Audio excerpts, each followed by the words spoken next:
শ্রীনগর উপজেলায় ইয়াবাসহ বিএনপির যুবদল নেতাসহ 2 জনকে গ্রেফতার করেছে থানা পুলিশ। সোমবার সন্ধ্যায় উপজেলার এম রহমান মার্কেটের সামনে থেকে ইয়াবা বেচাকেনার সময় তাদের গ্রেফতার করা হয়।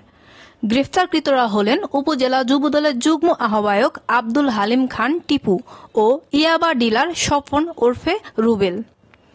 শ্রীনগর থানার এএসআই আব্দুল আজিজ ও পুলিশের একটি দল মাদক উদ্ধার অভিযান চলাকালে গোপন সংবাদের ভিত্তিতে এম রহমান মার্কেটের সামনে মাদক বেচাকেনার সময় তাদেরকে হাতে নাতে গ্রেফতার করেন।